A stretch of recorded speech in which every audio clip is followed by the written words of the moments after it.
बहुत बचपना साउंड कर रहा है इस चीज में कि आपका पार्टनर आपको टाइम नहीं दे रहा था तो आपने ब्रेकअप कर दिया।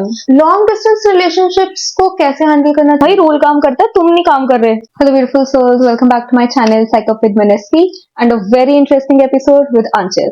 So welcome again Anchal to our second episode of this podcast. Hi Manasvi and hello guys. तो सबसे पहले अंचल हम इस क्वेश्चन पे आते हैं। एज प्रॉमिस्ड, जो हमने ऑडियंस को प्रॉमिस किया था कि हम लॉन्ग डिस्टेंस के बारे में बात करेंगे और अगर टाइम ना हो उसके बारे में बात करेंगे इस एपिसोड में। तो सबसे पहले मैं ये पूछना चाहती हूँ कि अगर आपके पार्टनर के पास आपके लिए टाइम ना हो, वो बिजी हो due to whatever reason, तो या फिर आपके पास टाइम ना हो अपने पार्टनर के लिए, तो उस चीज को कैसे डील करना चाहिए या कैसे हम रिलेशनशिप को बेटर बना सकते हैं उस केस में? बहुत बचपना साउंड कर रहा है इस चीज में कि आपका पार्टनर आपको टाइम नहीं दे रहा था तो आपने ब्रेकअप कर दिया। बट मुझे ऐसा लगता है कि ये बहुत बड़ा इशू होता है। अगर आपने इसको डील करना है इस चीज को, तो आप उस चीज को एड्रेस करो अपने पार्टनर के सामने कि लाइक हाँ दिस इज माई इशू, सो आपको इस पे वर्क करना चाहिए, कुछ भी है। And 2-2-2 rule. अच्छा, ये बड़ा इंटरेस्टिंग लग रहा है, ये क्या है?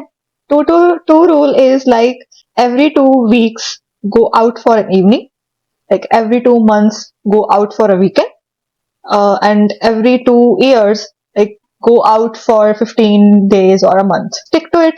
ठीक है, ये नहीं, ये बड़ा जरूरी है कि you have to do it consistently. ये नहीं कि 2 दिन करा और फिर उसके बाद भूल गए, फिर बोला कि ये रूल काम नहीं करता।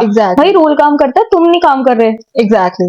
तो मतलब उस पे स्टिक रहो, कंसिस्टेंट रहो। प्रोफेशनल एंड वर्क लाइफ में बैलेंस तो यार बनाना पड़ेगा।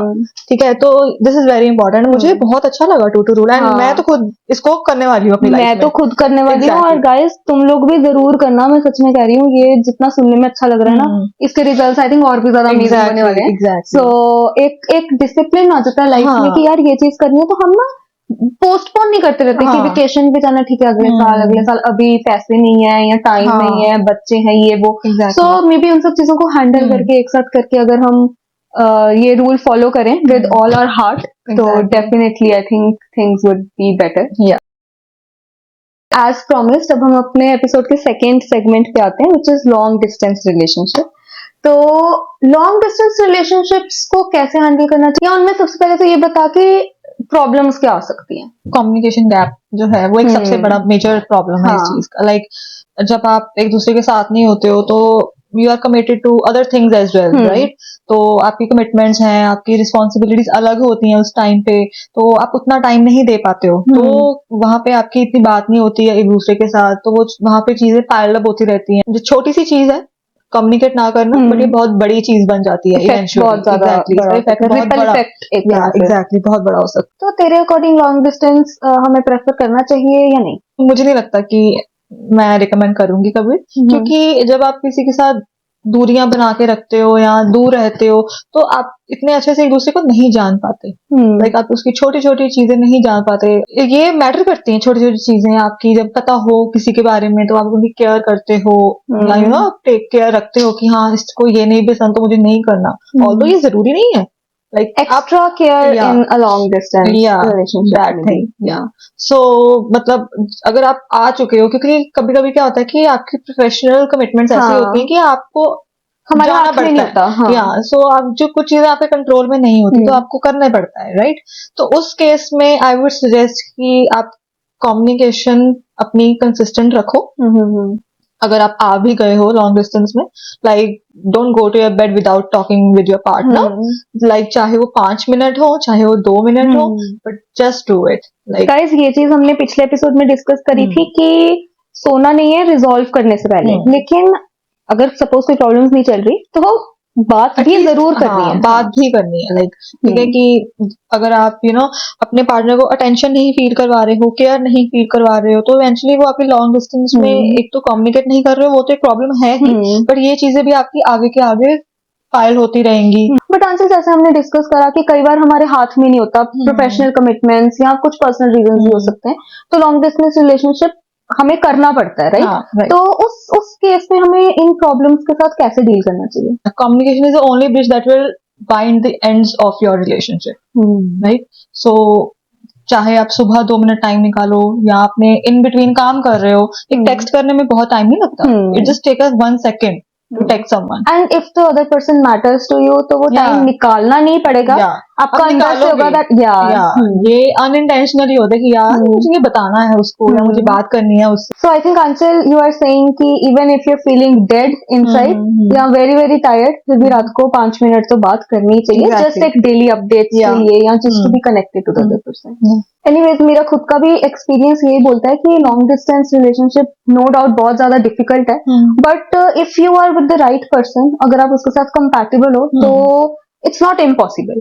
मतलब वही है कि पेशेंस रखनी पड़ेगी, बहुत ज्यादा पेशेंस चाहिए इस चीज के लिए, कम्युनिकेशन चाहिए एज आंचल सेड। जैसे कि यार कहते हैं ना कि एक लड़कियों को बहुत पसंद है कि अपडेट करना अपने बॉयफ्रेंड्स को, अपने पार्टनर को। और जैसे कि अगर मैं ही अब खुद को देख लूं, मुझे तुझे बहुत बताना अच्छा लगता है। अगर मुझे तुझे बताना इतना अच्छा लगता है कि लाइक मेरे साथ आज ये हुआ मनस्वी, आज मैं इसको मिली, इसको किया, तो यार मैं अपने बॉयफ्रेंड को भी जरूर बताऊंगी ना। लड़कों को भी ये सुनना बहुत अच्छा लगता है कि लाइक उनकी जब गर्लफ्रेंड्स या उनके पार्टनर उनको ये सब छोटी छोटी चीजें अपनी शेयर करती हैं, चाहे वो एडमिट नहीं करेंगे, चाहे वो सख्त बने कि लाइक यार अच्छा ओके ठीक है, बट सुनने में कर जा, लेकिन एक्चुअली में they don't want कि वो चुप कर जाए। Thank you so much Aanchal for coming to this podcast and मेरा इनविटेशन एक्सेप्ट करने के लिए, और अपने आसपास जो भी तूने ऑब्जर्व किया उसकी सारी स्टोरीज मुझे बताने के लिए, हमारे ऑडियंस के साथ शेयर करने के लिए। आई थिंक हमें बहुत कुछ सीखने को मिला, बहुत ज्यादा मोटिवेशन मिली to be in a relationship या फिर to come out of it if required, बिना जरूरत के नहीं गाइस। तो thank you so much and I am sure ये बहुत ही ज्यादा प्रोडक्टिव पॉडकास्ट था, एंड आई होप कि जल्दी हम नेक्स्ट पॉडकास्ट भी करेंगे। सो गाइज जरूर बताना कि आप नेक्स्ट कौन सा टॉपिक चाहते हो आंचल के साथ करें इस पॉडकास्ट पे। Thank you Manasvi for having me, like your podcast is doing so much of great work, like you are spreading positivity around yourself and even लोगों को बहुत हेल्प हो ही होगी, आई बिलीव सो, उनको एक बेटर पर्सन बनने में। So you are doing a great thing. Thank you so much, Anchal. And so that was it for this episode and this podcast, guys. I hope कि आपने दोनों episodes बहुत ज्यादा enjoy किए हो। अगर आपने सिर्फ second episode देखा है तो फटाफट से playlist में जाके first episode भी देखो, वो भी बहुत ज्यादा interesting है। It's about infidelity और best friends के साथ relationship रखना चाहिए या नहीं। So do watch that as well and do like and share this video and don't forget to subscribe to my channel. कि बचपना लगता है, कप पे दोबारा उठाना पड़ेगा, एक बार उठा ही ले। चलो ठीक है, रुक जा, पूछ मुझसे दोबारा। तो आंचल सबसे पहले सॉरी, ओके, अगर बेस्ट फ्रेंड के साथ चीजें आगे बढ़ती दिखें तो आगे बढ़ना चाहिए, you should go for it, या फिर बिल्कुल अवॉइड करना चाहिए। इनफिडेलिटी, धोखा, झूठ, ये सब बहुत ज्यादा इंक्रीज हो गया। How should we deal with it? We want variety.